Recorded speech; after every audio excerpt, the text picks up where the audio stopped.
Welcome back to Big Brave Business. I'm your host, Sarah K. Heater. Big Brave Business is a podcast where we challenge the status quo of traditional business practices. So if you're ready to challenge norms, rewrite the rules, and redefine what it means to lead with courage and integrity, then grab a notebook and let's dive in. Welcome back to Big Brave Business. I'm always going to have to sing-song it. That's just how it's going to have to be. It hits different when Amanda is not on the call, but it's like the nod to Amanda being here.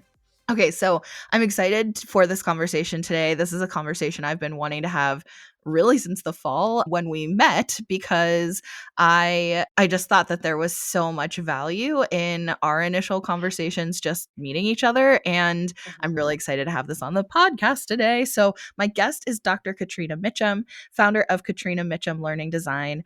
Catrina has 16 years of experience designing and delivering online courses and training inside higher ed. She creates change through learning design support for overwhelmed founders that give a shit about the success of their employees and clients. She provides that combination of a swift kick and a helping hand to simplify the process, eliminate the overwhelm, and focus on learner success through accessibility and transparency. Welcome, Catrina. I'm so excited to have you here. Thank you, Sarah. I'm so excited too. I feel like I should be sing-songing everything now. I guess I'm just in a good mood today. I'm so interested in having this conversation because I was definitely someone who, before I started my entrepreneurship journey, I was just interested in entrepreneurship. I was already listening to Amy Porterfield around the clock because, and I think a lot of people who are listening can probably relate to this, because she's one of the biggest online entrepreneurship podcasts out there, and because she's a woman. So for me, I really have a problem with learning from men. This is like something that I continually get hung up on. So to have a woman I can listen to, and I didn't know where else to look. Obviously, from a search engine optimization standpoint and a brand reputation standpoint, she's really easy to find if you don't know anything about anything. Amy Porterfield is where I learned the term evergreen. I literally thought that was a software, and I was Googling it when I first heard her mention it on a podcast. I learned a lot of basics about what I know about how to do online business from listening to that podcast for years before I started my own business. And of course, that means that because she is like the self-proclaimed queen of digital courses, I started my business with the assumption that I need to have a digital course and I need to be in DCA. So full transparency, I've done other courses from Amy Porterfield. I did not ever do DCA. I could not afford it at the time. And then by the time I could afford it, I didn't want it anymore, just to give some context. And then I did do one round of a digital course offering based on like the information that she had put out there for a funnel into DCA, like a 30-day funnel into DCA. And I really enjoyed the community and that program. However, I hated my digital course. Like, I hated it. I hated making it. I hated selling it. And I hated feeling disconnected from anyone who did go through the course, which is why I retired it. So I had a very viscerally negative experience with my digital course. And I believe in them. I've taken some to varying degrees of success, but I am so interested to talk to you just because so much more about curriculum from your pre-entrepreneurship days. So tell me first, in your opinion, why do you think online courses became as popular as they are? And are they still popular or are they dead? So my gut says they became popular because YouTube, right? Not that people were taking YouTube and making them into courses, but YouTube has been popular for like very quick, go learn how to. I went on around the holidays, was like, I need to make my own bow because I didn't want to spend $35 on a bow for a wreath. And so I went onto YouTube. It was like 7 minutes and I had a passable bow. Like from the street, it looked great. Up close, don't inspect it. And so I really think it was like that sense of if you give them the content and you give them the steps, they can go do it. Right. But like for more complex learning beyond go make a bow, content information doesn't just get poured into your head and you've learned it and can apply it. And so I think that's where the disconnect came in the evergreen courses being those things where you can just put all this content in there, you can give them the content and they will learn, right? And then now, I don't know that they're dead, but I think people are suspicious, rightfully so, of buying a program. But like I've bought courses and programs that the content is there and the content can in some ways be evergreen, but I'm also getting, hey, did you do this yet, and here, go do this task, here's the worksheet to do, this is the place that you submit it to get feedback from like a real human being that that is Yeah. invested in your success in completing this thing because they want you to do well, right? That's why they're here, they're invested in helping you make these changes. And so I think the heyday of the Evergreen Kajabi course might be coming to an end because people are tired of it. They're realizing they're spending all this money Right. on things that they're like, oh yeah, I'll get to it when, but we all need accountability, and they just don't Yeah. get to it. And I feel like, of course, all of us have bought courses we never finished, right? That is Hmm. just I feel like at this point in, at least in online business in 2024, it's pretty much impossible to have avoided It buying is. courses that you end up not finishing. And some of them might be Right. great, but many of them that I've bought, I didn't finish, and at totally varying price points. And I Hmm. think you're really onto something with the YouTube thing. And I would maybe, I'm reflecting on this, I would maybe even go so far as to say, so first I was like, oh, and Wikipedia even. And then I Mm. was like, even going so far as just to say Google, because I think there's really this feeling, this sense of the information is there and it's at our fingertips. And all we have to do to get the answers that we're looking for, the answers that in a lot of cases we're desperate for, all we have Hmm. to do is just find where they live on the internet and then we'll have the answers. And I think Right. this really taps into a lot of what we've talked about with just marketing issues in general, ethical complications of selling to your pain points and things like that, because we are all feeling pain. And just in capitalism, and when someone is selling the solution, it's persuasive. And I feel like the disenfranchisement with courses, in my opinion, of what makes them feel quote unquote dead is that magic bullet solution. We aren't fooled anymore, or at least we're not fooled as easily, because there's new people coming into the corral who are like, I want to start an online business every day. And so you could still maybe get those new people who haven't yet been disenfranchised, but very quickly they're going to learn, because that's what the discourse is online now, that essentially a lot of courses suck. A lot Yeah, of them suck. they do. They do.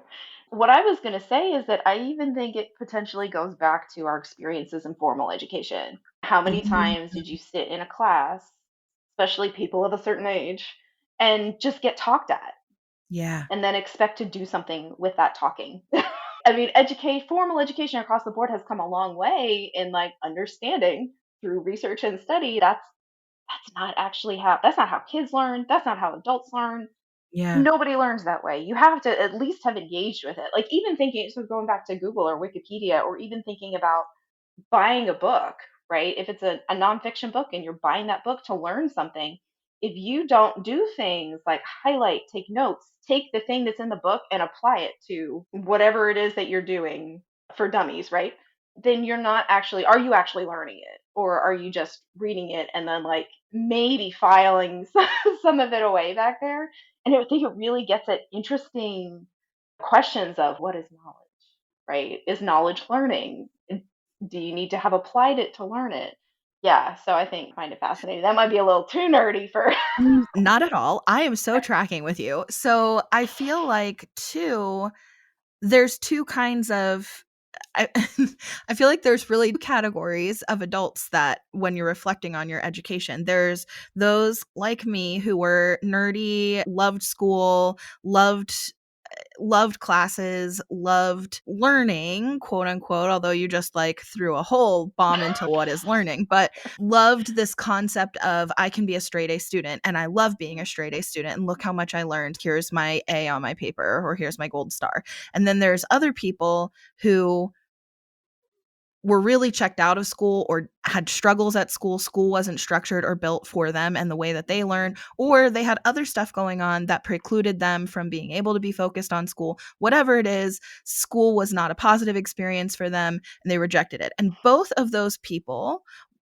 were, I'm going to use past tense, were very persuadable for online courses because we don't know what we don't know. Most of us, especially women, are totally unprepared to start and run a business. And so people who loved school are like, courses, great, sign me up. This is the solution because I'm a straight A student. So if I take this course, I'm going to stand out, I'm going to do great, and then that's going to, and then I'll know. Forget the MBA, I can just take online courses. I can do this, right? And then other people who are on the flip side of that, the other category, they're like, I didn't learn this in school because I wasn't able to really participate in school, or I wasn't able to thrive in school, or I hated school, or I had bad teachers, or whatever it is. And then they're like, so I didn't get this in school. So now this is a chance for me to do a do over. I can learn this in a new way, in an accessible way that was meant for me. And now this phase of my life. And I'm going to rewrite my school chapter by taking this course that's going to help me run a business. So who needed that formal education anyway? So I feel, since you mentioned like the relationship to school, I think you're really onto something. And it's interesting too. I just had this kind of thought because I do podcasting, which is like both as a podcaster and running a podcast production company, is that I feel like this kind of feeling of I just want to learn as much as I can from online courses has kind of transferred to podcasts. Now you don't have to pay for an online course that you're not going to finish or whatnot. You can get these more bite-sized educational. There's a lot more like how-to podcasts and like actionable, tangible podcasts now. And that's really interesting. Anyways, I'm Yeah. fascinated. Yeah. And I think it goes back to what we were talking about before we pressed record, right? Like how with Big Break Business, I always wanted to jump into the conversation. But to me, that's me. I'm hearing what you're saying, I'm processing it, and I'm forming engagement with that, right? And Mhm. so that's something I could totally learn from a podcast if I'm really listening. And that's the other kicker, right? Like really listening and thinking about it and wanting to engage in that conversation. That means, yeah, I would check that off as learning. I think there's also one of the ways that the course creation industry has tainted itself, I'm going to say, is that everything's got to be video, right? Like people go in and expect a video vault at this Yeah. point because that's what everybody's been doing. But you could have just audio. Like if you don't need to show it, why are we doing the why are we doing video? And I think people aren't thinking about the content delivery in a course as something that should be based on what the heck the content is and also who the learner is. Yeah. They're a busy parent, or someone that I've worked with had a course on doing or getting out into nature more, right? And she was struggling with video and I was like, why are you doing video? Nobody is going to be watching video in the forest. So why not make it an audio that they can download and then they can go out and listen to it as they're going on their walk or whatever it happens to be.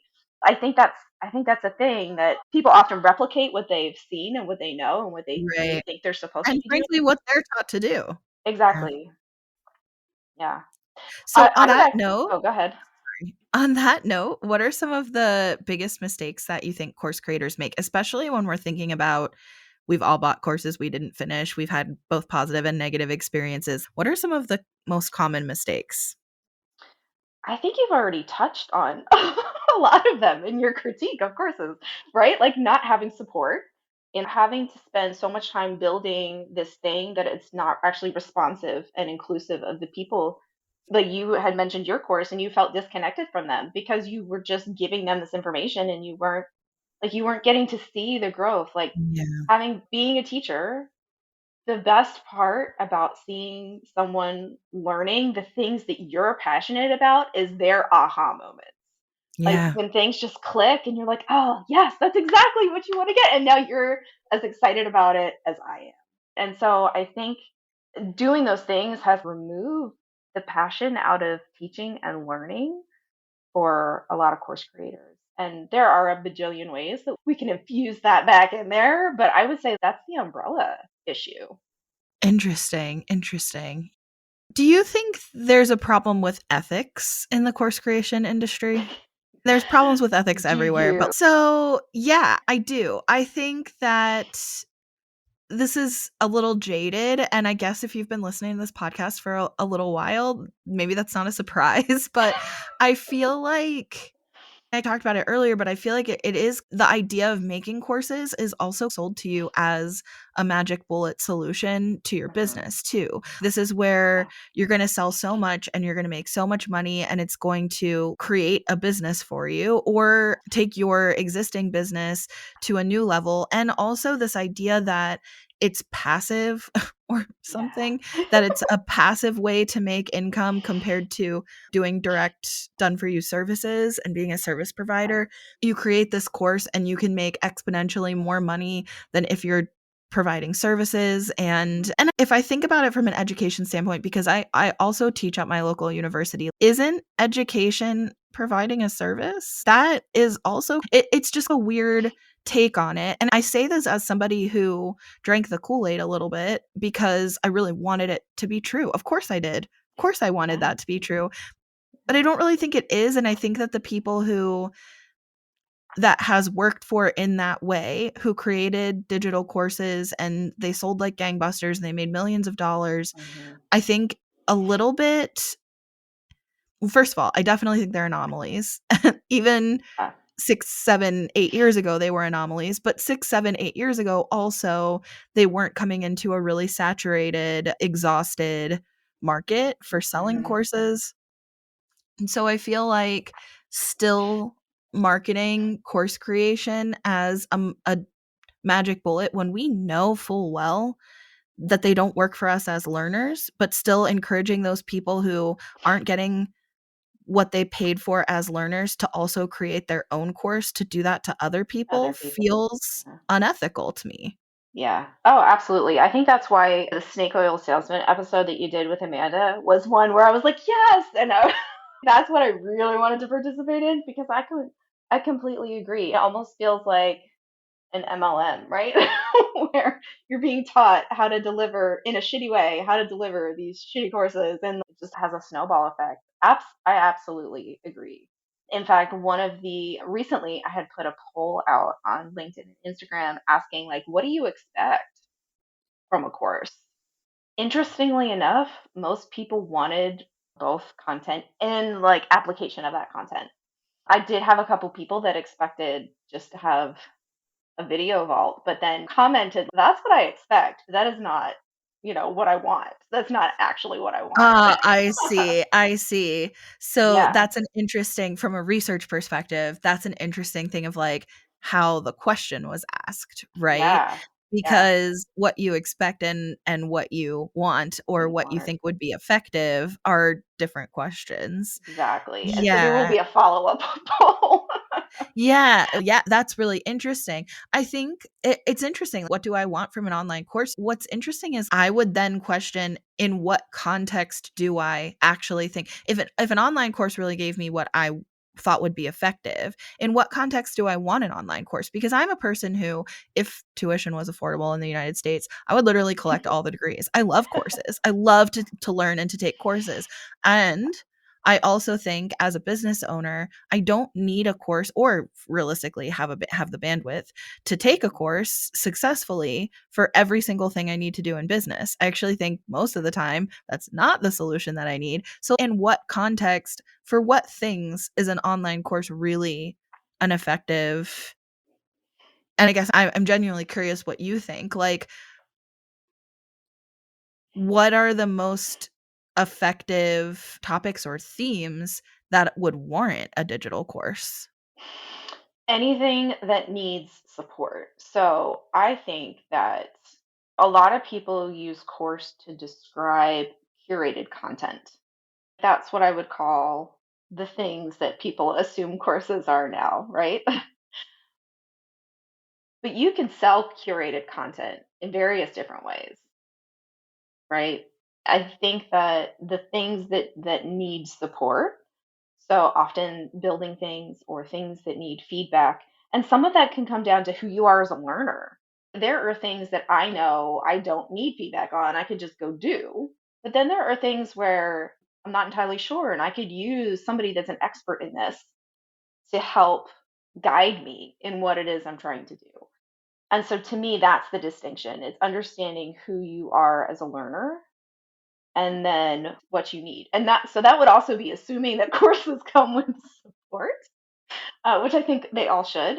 I don't think we should be selling content curation as a course, because that I think is the unethical bit, as well.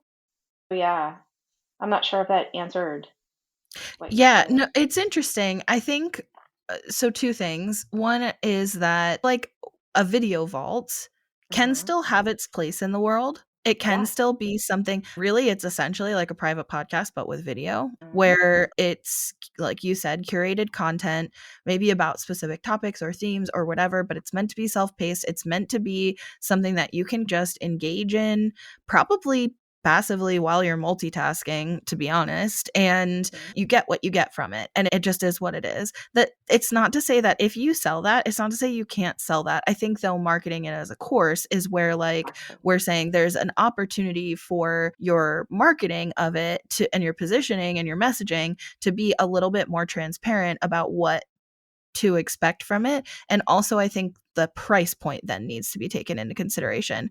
And Right. not to say that your expertise is not valuable. I'm not saying that. And I'm also not saying that curating all of those videos did not take effort, because having recorded a Hmm. video series for a course, I hated doing that experience. And I it didn't expect to hate it. I love podcasting. I podcast with video and audio. I was a theater kid. I'm a public speaker. I love if the phrase that's, oh, if you, or that big question that's, if I handed you a microphone, what could you speak about Oh for 30 yeah. minutes with no Uh-huh. preparation? Literally anything. Literally anything. I'm a talker, I'm a I performer. like you, Sarah. So, thank you. So, I did not expect that recording videos about information I already know and am an expert on would be so awful. It was so awful. So I'm not trying to discredit the amount of work that goes into creating a video vault, is what I'm trying to say, or the Yes. expertise that you have. However, if it's passive income for you, you can probably assume it's passive consumption for the learner. And Hmm. then if you don't want to sell it at a passive consumption price point, maybe it's not an offer that's worth making. I'm just Right. saying. So 100%. I feel like that's just should be taken into consideration. Courses, a true course full of support could be priced higher Hmm. within Within reason. relation to a video vault. Yeah. It could definitely be a higher price point because it includes active support. People. Right. But then, yeah, it's going to be an active offer. Going to be an active offer.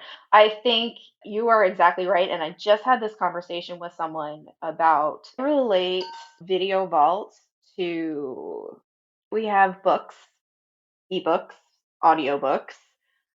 These are like video books because all of those things, all of those various Yeah. flavors of books are curated content.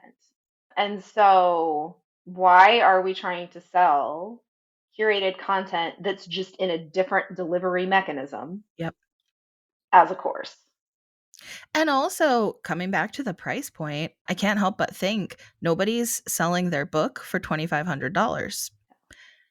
I'm just saying. And it's not that No. their expertise, their years of experience, the work that went into writing a book, because it certainly is worth a lot more than $17.99, the amount of work that Oh they my put into gosh, writing that yes. book, but it's priced that way because of how it's being consumed and how it's being applied by the user. And that is what we would expect to pay for a book, or even less, right? A 17.99 might even be steep for some books. You might be looking to spend more like 6.99. I'm just 4.99. saying. This idea that you can sell it to hundreds of thousands of people potentially, yes, true. And for $1.99, right? Like that's what $1.99 ebook. That's what we're talking about. So yeah, I think that's really interesting. Yeah, because I think that, and not to derail us because this is a whole other conversation, but I think just I've been really stuck for the last like year on this idea of pricing yourself, you're pricing Mhm. what you're worth. And that is just there's a whole other episode on this, but I'm just gonna go ahead and put it in here. That's not possible. If you're listening to this, just know it is not possible to charge what you're worth because you are worth so much more as a person Yeah. than whatever your offer is. You are worth Yeah. so much more than that. You can't possibly charge that. It's literally not possible. So go ahead and throw out Yeah. that advice. Yeah. So I had a book published in January. It is Congratulations. Wait, I and don't it think won I an even knew that. award. I'm so excited. Oh my I gosh. Okay, know. I'm like totally disconnected from you. This is so cool. And Tell it's me so about your book. pretty. It's so pretty. The award is so pretty. Isn't that beautiful? That's so cool. So the book is actually academic facing. It was published by an academic organization in English studies, and it took, oh Lord. So it was contracted in 2019. And so it was published in January of 2024. So that tells you how long. It was co-authored, fortunately, and I love my co-author, but it took a long time. It was a painful process, and it's 39.99, right? And that doesn't make it less valuable. It just makes it accessible. And I won't have to look at it again or do anything to it again until it needs like an AI update in in a couple of years. Yeah, so I agree. All that to say, I agree that it's about thinking about the long-term trajectory of what you're doing and the value in that to someone else as well when you're pricing things like that. And I feel like a video vault's probably easier to sell and then change, you're right, because you can change out videos as you're going along. Yeah, but I do have a question for you.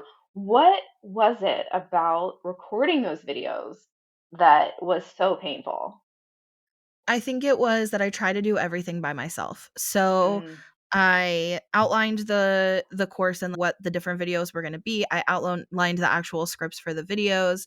I can't remember if they were fully scripted or if they were outlined. Honestly, at this point, it was 2021, and I probably block it out a little bit. I also try to do all the tech setup by myself, which I have a really nice DSLR and I had it on a tripod, and I found myself thinking like it would be so much easier to just record it on Zoom, honestly, and then just take the recording. But I wanted it to be a really high quality video because that's what I was seeing from these really mm, massive course creators. So I had this really nice camera that I do know how to use, but there's all these added things to it when you're trying to be your own everything, trying to position it so that I'm in focus and the frame looks good and the lighting looks good. And then there's this whole other layer of I really needed the sound to be good. If you're just using the yeah, built in camera microphone, it's going to suck. And because what yeah, I was teaching is podcasting, it was really important to me that the audio sounded good. So then I'm trying to figure out how to use a good microphone with this and how do I position everything and how am I lining up everything. And then by the time I got that done, then I'm trying to record and you're adding in this advice, which is honestly at this point, like I wish I could go back and tell myself, throw all of this out. But you have to change your shirt so that it's not obvious that you recorded them all in one sitting. Why? Who cares if it was all recorded in one sitting? Who cares? Yeah, you're damn right I batched that content and I recorded it yeah, in 2 days. Like, yeah. of course I did. So that's ridiculous, but I'm trying to do that. Secondly, so I have two cats and they were really interested in what I was doing. I think also probably because I was getting up from my seat, sitting down, up from my seat, sitting down in order to like start the camera, reposition the camera, stop the camera, etc. Your shirt. They and then I'm sweating because I'm stressed and because doing all this. So the cats are all involved. And then, and this is going to make me sound like such a gross cat lady. And I promise you, this is the only time this has ever happened. But I don't know, in the excitement or the stress or something, one of my cats peed in my pile of shirts and that I was using. And I literally just started crying. I just started crying. And I was like, I can't, because if I Oh, lock them out of the room, then they're banging on the door and crying on the other side. And I was just like, this is not the fantasy that was sold to me told to you. of this is not me performing. This is me. I can't even get to the performing part. I just like I just cried. And my partner was not home. So I called him and I just cried at him. And he was like, okay, here's what you need to do. You need to go lock the cats in a different room. You need to, like whatever. He was like, make it easy for yourself and just get through it. But it was like I just hated it. And it made me, you know what? It made me hate the course before I even sold it. And I'm Mm, 100% certain that showed up in why I hated selling it and why I just resented the whole thing because the yeah, process of building it sucked so much. yeah. And it took so much work to build it. It's not like a small thing. I'm exhausted listening, listening to you describe the process. And I'm glad I asked that question because I think that also speaks to what course creators can do that want to actually create this experience that is going to help the learner, and it's being authentic. And I authentically am not going to set things up that way for a video. And I think that one gives folks a little bit of, you don't have to do that. You have permission to not do it that way. Because Yeah. one, you might be a person of one, or maybe you do have a VA, but they're probably not even in the same state as you, Yeah. right? So it's permission. I think, Sarah, you just gave everybody permission to not do it that way. It doesn't And I have think to look back the polished. curtain that I'm pretty sure, and I don't know this to be true, and I actually don't really listen to her stuff anymore because to be quite honest, I don't listen to any podcasts I don't produce for the most part, but because I listen to 25 podcasts a week. Like, I don't, it's enough.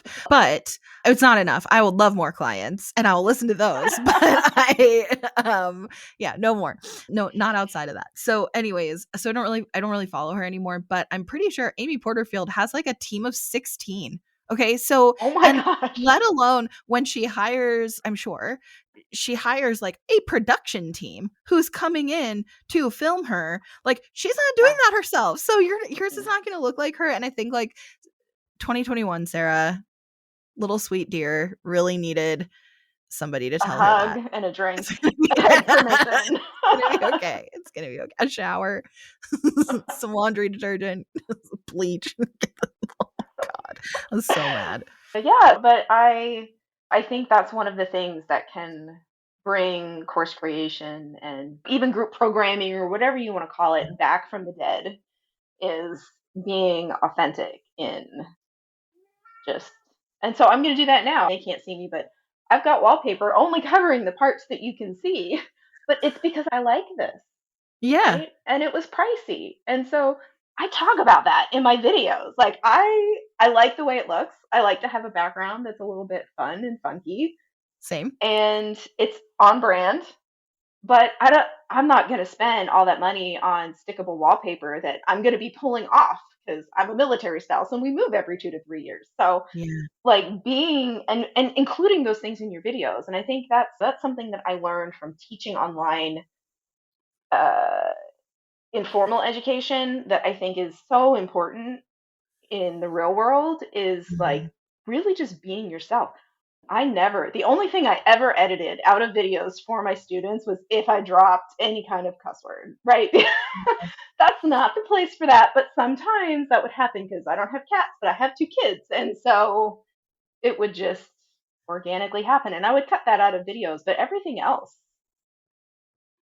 leave it. It makes you human. And that's Yeah, the thing that closes distances between people that are physically at a distance is reminding each other that we're human on the other side. yeah, And when you're doing an online course, you don't have many opportunities to be that human if everything is perfectly scripted and yeah, everything looks perfect on the camera and you yeah, don't have the cat walking across like that is expected now.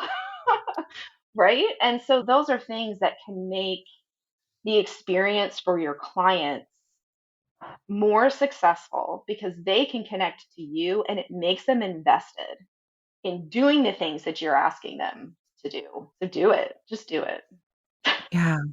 So I'm watching the time, but I really want on that to follow that train and really like end on positive. So I think that we both agree there's still room for online education in this market. And like I teach online at a university, so I definitely am like pro online education. And so even if you're not doing it through a university, if you are wanting to offer online education in a ton of different contexts, and we can call it a course, whatever, but whatever version of online education.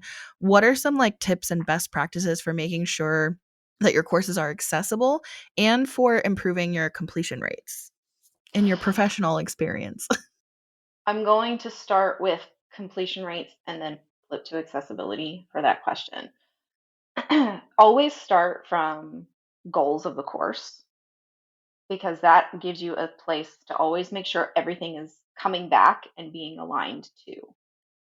And when you do that, make sure that you are transparent about how this thing I'm telling you or this thing I'm asking you to do is going to help you reach those goals. And so being transparent, you got to take them on the ride. Remember, they're not in your head. They don't understand how doing this thing or listening to this thing is going to help them. So the transparency and the support are how you help folks finish with the understanding that they might not, or they might have to drop it and come back because life happens and you're teaching adults and there are going to be more important things in their lives than completing your course. But making sure that transparency and support are there can help them come back when they're ready. And then for accessibility, that's a hard one because there are so many different things. It can be really overwhelming, but I always recommend starting with one, making sure that the content delivery is accessible. And going back to my example about being in the forest and not needing video, that's Mhm. the first choice that you should make. And then making sure that whatever the content is then accessible for disabilities. If you have a podcast, make sure there's a transcript. If you have a video, make sure it's captioned and there's a transcript. And maybe even potentially pull the audio out and make all of the content available. That tends to be the biggest issue in accessibility is being able to listen, to read, or whatever makes the most sense to you, because different people in different contexts will want to get the information differently. And so I would say that's probably the quickest and easiest way to think about accessibility is the accessibility of the content. And then moving into like the asking the tasks, right? Like the what you want them to do with that content, giving options. So not everybody wants to make a list. Some people want to make a mind map, right? So Mm, giving options and understanding like, okay, so pick the one that feels the best to you because it yeah, doesn't matter what the deliverable is, it's that you're applying this content to do this thing that matters. yeah. What resources do you have or recommend that can help people who might be listening, who already do have online education or who want to have online education as part of their offerings? Where I don't want to just say where can they find you? Obviously, like where can they find you is going to be in the description of the episode, but like what resources do you have or recommend? If you already have a course, I actually do course audits. And so that is Mm, something where that's so helpful. we talk about what are the things you're concerned about because and your learners are concerned about because that's always where we should start. And then I can do an accessibility audit, I can do a content audit, I can do like a full gamut audit, right? It will really just depend on what your needs, and those needs should be driven by your concerns and your learners' concerns always. I have a blog on my website where I'm answering questions. That's the format that I've gone for.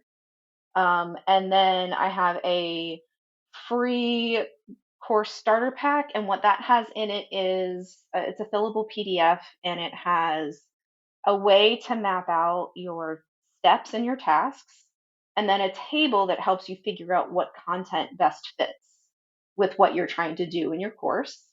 And then on May 23rd, not sure when this is going to be, when this will be live, but on May 23rd, I'm doing a workshop. And that is focused on helping people pick the focus. I find a lot of people are like, I've always wanted to make a course. And then you ask them what it's going to be about, and they say, it could be about this and this and this and this and this, right? But if you do that, then you don't have a course, you have a certificate, and nobody wants to buy a certificate.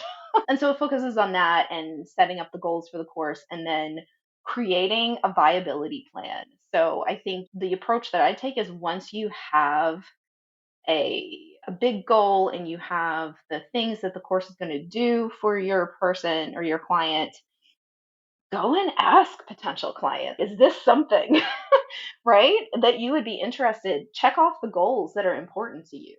And really, you could call it market research, but I call it learner research because it really is focused on the client as a learner as opposed to the client as a buyer.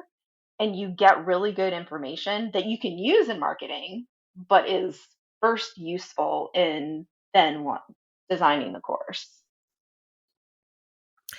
Okay, this is all so helpful, and I like just listening to you and what you are talking about offering, and I'm just like, I wish that 2021 Sarah met you because I really think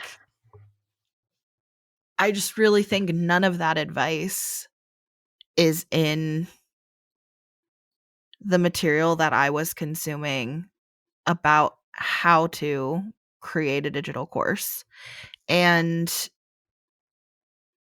now, like in hindsight, I can look back at that and be like, you're just missing the whole point, right? Yeah, but And it's I not your think fault.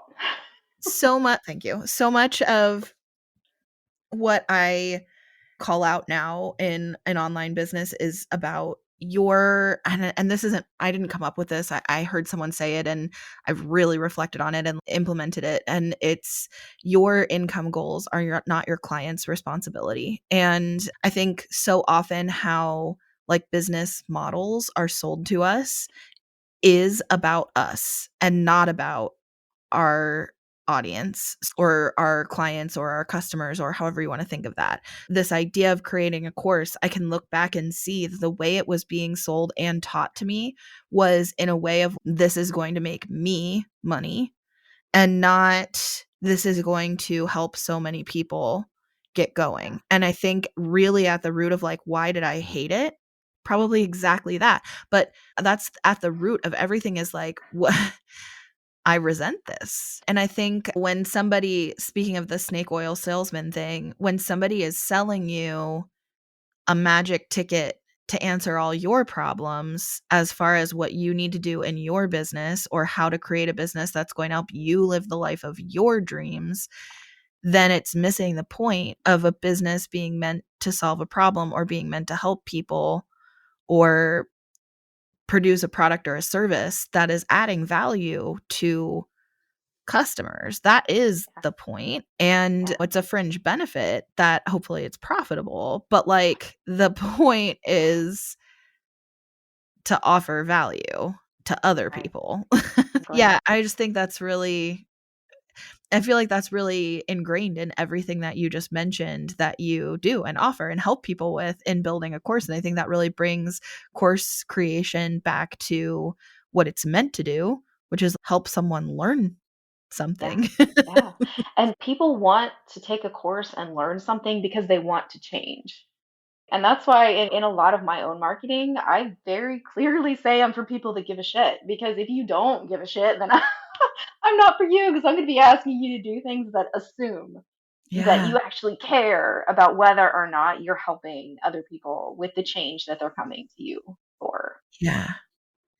Okay, I could talk to you all day, so we're Yeah, just gonna have same. to end at some Cut point, this off but, at some I point. definitely wanna have you back because I just really enjoy talking to you, and I love to end with that tradition that Amanda and I did all through season 1, which is, what is something that's making you happy right now?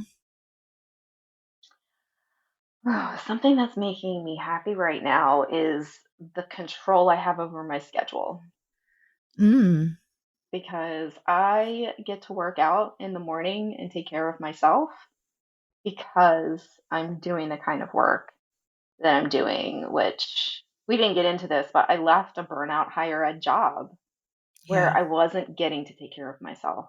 And so this is a particular week where like I had gains in my strength. And it's because I left that job and I'm doing work that I love and on my terms in a way that I can also take care of myself. really great, and it's making me question what I'm gonna say for mine because I don't feel like I have anything that deep. I know what I haven't said, but it's so cheesy compared to what you said, but I'm gonna say it anyway. I have really what's been really making me happy right now is the new Taylor Swift album, and that actually I say that, and I also am like and not because it's really depressing of an album, but I just have been enjoying it. And so if you haven't been following me super closely on social media, which I don't blame you because first of all, I'm just one person and second of all, algorithms, but I always thought Taylor Swift music was fun, whatever. I didn't really consider myself like a Swiftie until a couple of years ago. And then even then it was like Swiftie light. And then when the Eras Tour movie came out last year, I feel like it took my Swiftiehood to a whole new level. Like I'm drinking the Kool-Aid at this point. I think she is mesmerizing and so smart and interesting, and her music is still fun. So you get all of the benefits of that. So, anyways, I'm fascinated by her, and yeah, I'm drinking the Swifty Kool-Aid lately. That's mine, which is not nearly as meaningful as I have control over my schedule, and I'm like seeing the benefits of that in my life, which that's awesome. I am That's developing an okay. unhealthy obsession with a celebrity I'll never meet. That's something to be celebrated too. Whatever makes you happy, right? That's Exactly. yeah. So, Exactly. definitely that, definitely that. Thank you so much for joining me, and I've had so much fun chatting with you, and as I mentioned earlier to you listening, to connect with both of us, but especially to connect with Dr. Catrina Mitchum, you can get all of her links and information in the description of the episode, and also you can find where to connect with me and the show, and in particular, I've been hanging out more on LinkedIn lately, so there's some big brave business content going on over on LinkedIn, so if you have a LinkedIn, both of us are over there, so come hang out with us on LinkedIn. Let's bring some of this big brave business energy over there, and I guess that's it. I will see you next week.